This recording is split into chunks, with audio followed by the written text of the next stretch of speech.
አገር ሙታለች ዳስ ጣልብለህ ለትውልድ አይነገር። የድሮ ኢትዮጵያና የሆነ ኢትዮጵያ የተለያዩ ናቸው። ዶክተር አብይ የሚደግፋት ኢትዮጵያና ቴዲ አፍሮ የሚደግፈው ኢትዮጵያ አይደለም። ሲጀመር እናንተ ወደ ዘሬ ወስዳችሁ ቴዲ አፍሮን ስድብ ጀመራችሁ።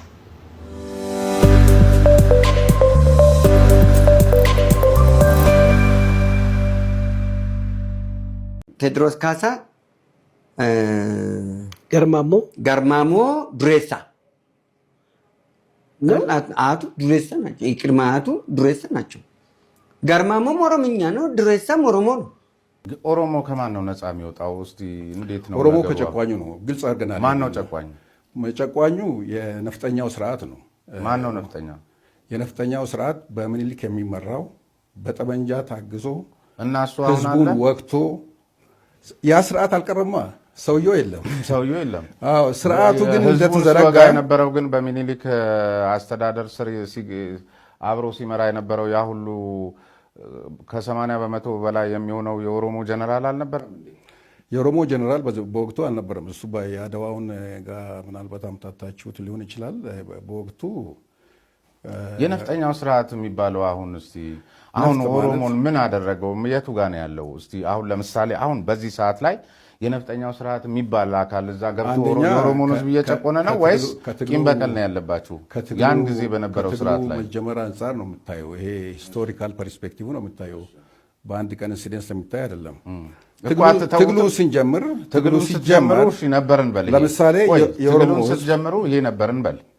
ትግሉን ስትጀምሩ ነበር እንበል ሳይሆን ነበር። ቆሙ ቀረናችሁ ሆይ እያሻሻላችሁ አትሄዱም ወይ? ከዚህ ትውልድ ጋር ምን ያገናኘዋል? አሻሽለናል። እና አሁን ዛሬ ነፍጠኛ ስርዓት የሚባል እዛ ገብቶ ኦሮሞን ህዝብ የሚጨቁናል አላልኩም። አንተ ወደኋላ ስለመለስከኝ ስንታገል የነበረው የነፍጠኛን ስርዓት ነው ያልኩት እንጂ የነፍጠኛው ስርዓት አሁን አለ አላልኩም። በወቅቱ የነበረው የኦሮሞ ህዝብ ከመሬቱ የተገፋ ነው፣ ከሀገሩ የተገፋ ነው፣ ቋንቋው የማይነገር ነው፣ ከተማ የማይገባ ነው፣ ዲስክሪሚናቶሪ የሆነ ከሁሉም ነገር የተነጠለ ማህበረሰብ ነው። ግልጽ ነው ይሄ እኮ። ለምሳሌ ምኒልክ ሰውን አትግደል ጋላም ቢሆን ይላል እኮ። ህግ እኮ ነው፣ የተጻፈ ህግ እኮ ነው። ይሄ ምን ማለት ነው? ይሄ ህዝብ ተነስቶ ለምን አሁን ትጠይቀኛለህ? እኔ ትግሉ የተጀመረበትን ነው ያስረዳው ያለሁት።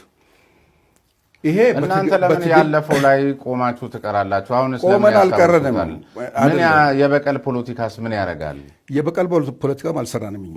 እኛ ምን እየሰሩ ነው? አሁን ለእኔ እኮ ሲነግሩኝ አሁን ቀደም ሲል የሰጡኝን ምሳሌ እኮ ምን እያደረጉ እንደሆነ እኔ ይገባኛል። እኛ እኮ ፕሮግሬሲቭሊ ያገኘናቸው በርካታ ድሎች አሉ በዚህ ትግል ውስጥ። ዝም ብሎ ሜዳ ላይ ቀረ አይደለም። የኦሮሚያ ክልል ተመስርቷል። አዎ። ቋንቋችን የስራ ቋንቋ አድርገናል። አዎ። የማን የስራ ቋንቋ አደረጋችሁት? ኦሮምኛ የኦሮሚያ ክልል ስራ ቋንቋ አይደለም እኮ። እናንተ ብቻ አይደላችሁም። ሁሉም ክልሎች የራሳቸውን የስራ ቋንቋ በህገ መንግስታቸው ይወስናሉ። የትግሉ ማለት ነው። የኢትዮጵያ የስራ ቋንቋ አሁንም አማርኛ ነው። የኢትዮጵያ የስራ ቋንቋ አማርኛ ነው በህገ መንግስቱ መሰረት። በኢትዮጵያ ውስጥ ትልቁ ብሔረሰብ ግን ኦሮሞ ነው። እኛ እያልን ያለነው በህገ መንግስቱ መሰረት አሁንም የኢትዮጵያ ፌዴራላዊ መንግስት የስራ ቋንቋ በአንቀጽ አማርኛ ነው። ነገር ግን የኦሮሚያ የስራ ቋንቋ ወይም ኦሮምኛም አንዱ የስራ ቋንቋ እንዲሆን ህገ መንግስታዊ ማሻሻያ ይፈልጋል።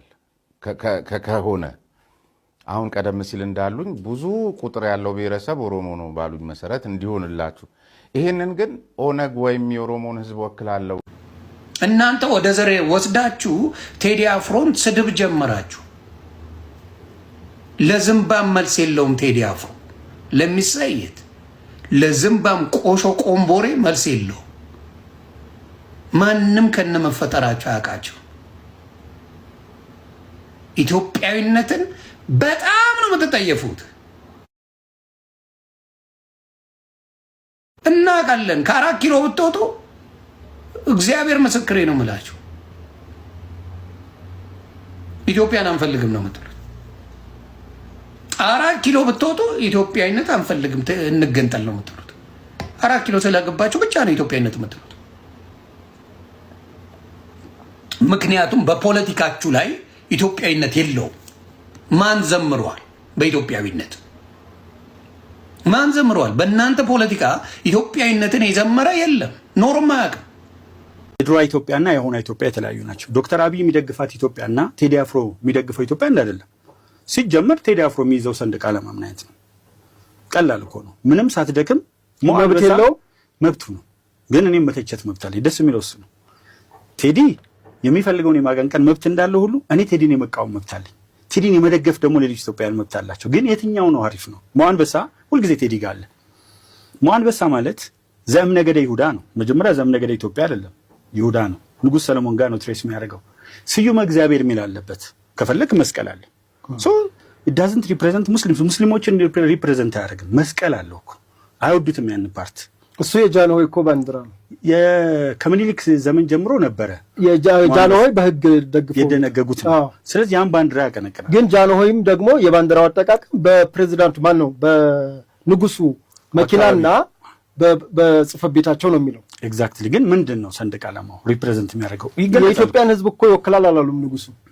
እሳቸው ማለት አለማለታቸው ሳይሆን ሰንደቅ ዓላማው የሚያመለክተው ይሄንን ነው ይላል። ለምሳሌ ቢጫው ሃይማኖት ይላል። እሱንማ የተማርነው ትምህርት አረንጓዴ የኢትዮጵያ ልምላሜ፣ ቢጫው ተስፋና የሃይማኖት እኩልነትን ነው። ቀዩ ደግሞ በመስዋዕትነት የተገነባች ሀገር መሆኗን የመስዋዕትነት ሀገር መሆኗን ነው። ይሄ ጠቅላላ የባንዲራው የሰንደቅ ዓላማው አንድ ፖለቲከኛ በሆነ እኔ ይሄን ነው የማስተምረው። ሃይማኖተኛ ሲኮን ነው ችግሩ። ቴዲ ሃይማኖተኛ ነው ወይስ ዘፋኝ ነው? ቴዲ አሁን ሃይማኖተኛ አልካት የበፊቷ ቢጫው ሃይማኖት እኩልነት ሳይሆን ሃይማኖትን ብቻ ነው። ሲጀመር እኮ የኢትዮጵያ ኦርቶዶክስ ተዋሕዶ ቤተክርስቲያን እንደሆነ ይደነግጋል። ንጉሱ ከኢትዮጵያ ኦርቶዶክስ ተዋሕዶ ቤተክርስቲያን ብቻ እንደሚመጣ ይደነግጋል። ስለማቀ የንጉሱ እምነት የሚለው ህገ መንግስቱ 1923ቱም በኋላም የተሻሻለው ከንጉሱ ከወረራ በኋላም የተሻሻለው ቢሆን የሚለው ንጉሱ እምነታቸው ኦርቶዶክስ ነው እንጂ የሚለው መላው ኢትዮጵያ ኦርቶዶክስ ያምልክ አይልም። የህገ መንግስቱ ድንጋጌ መጀመሪያ ከክብረ የንጉሱ እምነት ኦርቶዶክስ እምነት ነው የሚለው። ወንድምዬ ልክ ነህ። ግን ከክብረ ነገስት ነው የሚነሳው። ይሄ ክብረ ነገስት ሰለሞናውያን ነገስታት እንዴት እንደመጡ የሚያትት ያፈ ታሪኮች ቅንብር ሲሆን በእንግሊዝኛው እንደውም a person who do not claim directly from the house of King Solomon of Israel and Queen Sheba of Ethiopia could be disqualified as illegitimate ruler። ማንም ሰው የዘር ሐረጉን ከእስራኤሉ ንጉስ ሰለሞንና ከኢትዮጵያዊቷ ንግስተ ሳባ የተወለደውን ምኒልክን ትሬስ ማድረግ ካልቻለ ውላጅ ፈናጅ እያለ በሚቆጥረው ኢትዮጵያ መሪ መሆን አይችልም። ክሊርሊ የተቀመጠ ዛጎይም አለኩ። ዛጎይ ለዚህ እኮ ነው የተነሱት። ዲቃላ ገዢዎች ነው የሚባሉት ዛጎይች። ስላስተማርኩት ስላነበብኩት አውቀዋለሁ። ዲቃላ ገዢ ነው የሚባሉት ኢሊቲሜት ሩለርስ። የወረዱትም እኮ ለዚህ ነው። የትግራይ የኤርትራና የአማራው ኃይል አንድ ላይ ሆነው እኮ ነው የጣሉት። ዛጎይን የመቱት የመጨረሻው መሪ ተባረከን የመቱት እኮ ሶስቱ አንድ ላይ ሆነው ያወገዘችው ቤተክርስቲያን ናት። ይሄ ኢያሱም ላይ ተደግሟል። ግን በዛጎይም ጊዜ እኮ ባንዲራው አረንጓዴ ቢጫ ቀይ ነው። ይኸውልህ ባንዲራው በተለያየ ጊዜያት መጥቷል። ነገር ግን ምን የለውም ሞአንበሳ የለውም። አሁን ወደ ቴዲ ነው የምመጣው። ቴድሮስ ካሳ፣ ገርማሞ ዱሬሳ አቱ ዱሬሳ ናቸው። የቅድመ አቱ ዱሬሳ ናቸው። ገርማሞም ኦሮምኛ ነው፣ ዱሬሳም ኦሮሞ ነው፣ ካሳም ኦሮሞ ነው።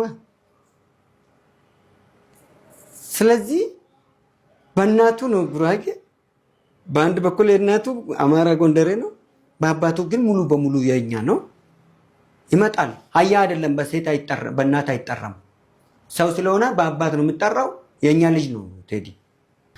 ሞአንበሳ የድሮ ኢትዮጵያ ምላት ያችን ኢትዮጵያ ይፈልጋታል። ኃይለ ሥላሴ ግን በድሮ ኢትዮጵያ ያምኑ ቀይ ባህር እኮ ይመለስ እያሉ ነው መምህር። ይኸውልህ የድሮ ኢትዮጵያ አስተሳሰብ አሁን በዘውግ ከፍለን ካየ ነው ቴዲሻ በዘውግ ከፍለን ካየ ነው።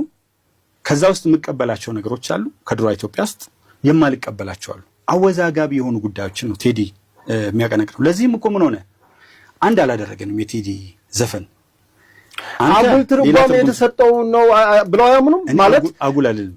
ያንተንም አጉል አይደለም፣ የኔም አጉል ትርጓሜ አይደለም። እኔ ሙዚቃውን የሰማሁበት እይታ አለ፣ የቴዲን ስብዕና ያየሁበት ሁኔታ አለ።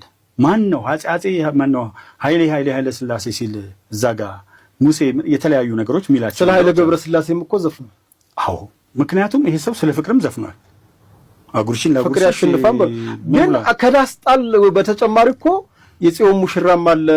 ጉራጌኛው ስምምነት የሚለው አሁን ጉራጌኛው ላይ የወጋሽ ወጋ የነካሽ ነካ ይላል እና እዛ ላይ ለምንድን ነው ያላተኮራችሁት? እኔ አሁን አንደኛ ቅድም ያልኩት ነገር አለ። አንድ ከራሱ አመለካከት ተነሳው፣ ሁለት ለምን ምርጫ ጠብቆ ይቀርባል የሚለው ነገር አነሳው፣ ሶስት ቴዲ ሲያነሳ ኢትዮጵያ እንደሚከፋፈሉ ያውቃል። ይዘር ማብራሪያ መኖር አለበት። ማብራሪያ ኖሮ እንዲህ ስለ እንዲህ ነው የሚለው ነገር ለብቻው ቢቀመጥ አትሊስት ፖለቲካውን ያደርገዋል። ግን ምን አደረገን? አሁን የቴዲ ሙዚቃ እውነት አስማማን ወይስ ከፋፈለን? ሶሻል ሚዲያው ላይ ነን። ቴዲ ግን እውነት የለውም ሙዚቃው ላይ እውነቶች ያሉት ሙዚቃ አለ። እኔ እኮ ሁሉንም አልተቸውም። ብዙ ጊዜ ምንድነው የምናደርገው? ስናደንቀው ቴዲን ስናደንቀው ቆይተናል። በሚሰራቸው ስራዎች እናደንቅ። አሁንም እኮ ቴዲ ላይ በሙዚቃ የፈጠረውን ተጽዕኖ ያሳረፈውን አሻራ የብዙዎችን ቀልብ መግዛት መቻሉ ነው ዘተርፋ አደንቅለታለሁ። ቴዲ አፍሮ የኛ ነው ይመጣል። በቅርብ ጊዜ ደግሞ ይመጣል። ራሱ ወደዚህ ይመጣል። ወደ አሁን ወደ እሱን ወደ ተቸን ሰዎች ይመጣል። በቅርብ ጊዜ ይቅርታ ጠይቆን ይመጣል። በነገራችን ላይ እንዴት እንድልትል ቻልክ? አሁን ያኛው እሱ አሁን ተሸክሞ የሚሄደው አጀንዳ እሱ ራሱ የሚበላ ስለሆነ ላይበላ ስለሚፈልግ እንዳይበላ ስለሚፈልግ ወደኛ ይመጣል። የመጡ ሰዎች አሉ እንደዚህ ማአታው እስቲ አሁን ከኛና የኛ ከተወዳደርን እኮ በሰዎች ከኛና የኛ ከተወዳደርን ቁጭ ብለን የኛና ከኛ ብቻ ቁጭ ብለን ከተቆጣጠርን የኛዎች ደሃዎች ናቸው። ከኛ ይበዛል እኮ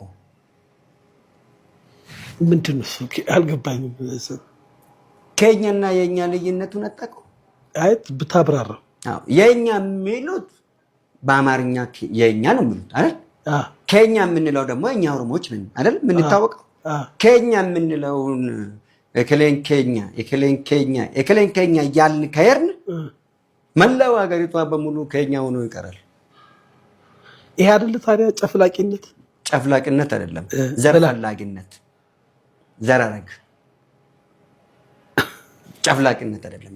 ይሄ በቃ አትስ ከኛ ኢትዮጵያዊ የሆንክ ሁሉ የኔ ነው እኮ የለም እኮ አንድ ነን እኮ ኢትዮጵያኖች በሙሉ አንድ ነን። በቋንቋ አንድ ነን፣ በአመጋገብ ዘይቤ አንድ ነን። የምትበላው አይነቶች ላይ መቹ ይችላል። የሚያቃጥል የሚወዳል፣ አልጫ የሚወዳል። ከዛ ውጪ ግን ምግብ አበላላችን አንድ፣ አቋቋማችን አንድ፣ ከረራችን አንድ፣ ስማችን ራሱ ለእርስ በርሳችን በምንረዳዳ አይነት ነው። ምንድነው አሁን ወደ ኋላ ተመልሶ ኤክራ ይባላል። ኤክራ ዱአ ኤክራ ወረተ ዱአ ኤክራ ፋርሲቱ ይባላል። ምንድነው የሞት ላውሌ ታውቃለህ? ላውሌ ማለት ነው የሞት መንፈስ ይሰጣል። የሞት መንፈስ ይባል ሰማለሁ። ላውሌ ይባላል። የሞት መንፈሱ ላውሌ ይባላል። ሰውየው ሳይሞት በፊት ኡቃቤ ነበረበት ማለት ነው። ስለዚህ የዛ ኡቃቤ አምላኪዎች ናቸው። ኤክራ ፋርሲቱ ማለት ዘማሪዋኖች ናቸው። የሞታን ዘማሪዋኖች። መጽሐፍ ቅዱስ ደግሞ ምን ይላል? መጽሐፍ ቅዱስ ላይ ምንድነው የሚለው? የሞታን ሞታኖች ይቅበሩ፣ አንተ ሕይወት አለ ምን አድርገኝ ተከተለኝ ነው። ስለዚህ ይሄ አሁን ሞት እዛ ቀብር አካባቢ ላይ ብቻ የሚዳክሩት ቴዎሪካብ ወዘተ ዳስጣል አዘን ወዘተ ይሄ ዘርፈ ብዙ ባይዘዌ በጣም ስድቦችን ይሳደባሉ። ዘፈኖቻቸው ውስጥ ይሳደባል። እሱ በጣም ይሳደባል። እስኪ አንድም አልበብ ውስጥ ለሌሎች ክብር ሲሰጥ አይተህ ታውቃለህ? አሁን እሱ ጠርቶ ደግሞ የሚያሞግሳቸው ንጉስታቶች ሁሉ ኦሮሞዎች ናቸው እኮ። ለምሳሌ አጼ ምኒልክን ብትወስድ ኦሮሞ ነው። ቄስ ግርማ እዚህ ሲዘረዘር ነበር አንድ ቀን። አጼ ምኒልክ የአጼ ኃይለ መለኮት ልጅ ነው አይደል? አጼ ኃይለ መለኮት የሳህለ ሥላሴ ልጅ ነው። ሳህለ ሥላሴ የብርብርሳ ልጅ ነው። ብርብርሳ ማለት ደግሞ ይሄው ጋራ ብርብርሳ ፒያሳ ስም ነው። ብርብርሳ ማለት ኃይለ ሥላሴም ነው አይደል? እሱ የሚያቀርቅ ነው። ኃይለ ሥላሴስ ማን ነው? ስለዚህ ሁሉም በዛው ልክ ናቸው። ይሄን ያክል በብሔር ፖለቲካ መባላቱን ይሄ ኋላ ቀሪ ያልነበርንበትን የምናቀነቅን ሰዎች ብዙ ጊዜ ስካርና ስህተት ውስጥ ገብተን ትውልድን ባናበላሽ መልካም ነው ብዬ አምናለሁ። ነገር ግን ምን ላይ ነው ያተኮርኩት? የቴዲ ሙዚቃ የወጣበት ሰዓት ቢዝነስ ነው ለኔ። ቪውም በጣም የጨመረው ምርጫ ስለተቃረበ ነው። ብዙ ምርጫው ላይ እሳት ምንድነው የሚለኩሱ ሰዎች አሉ።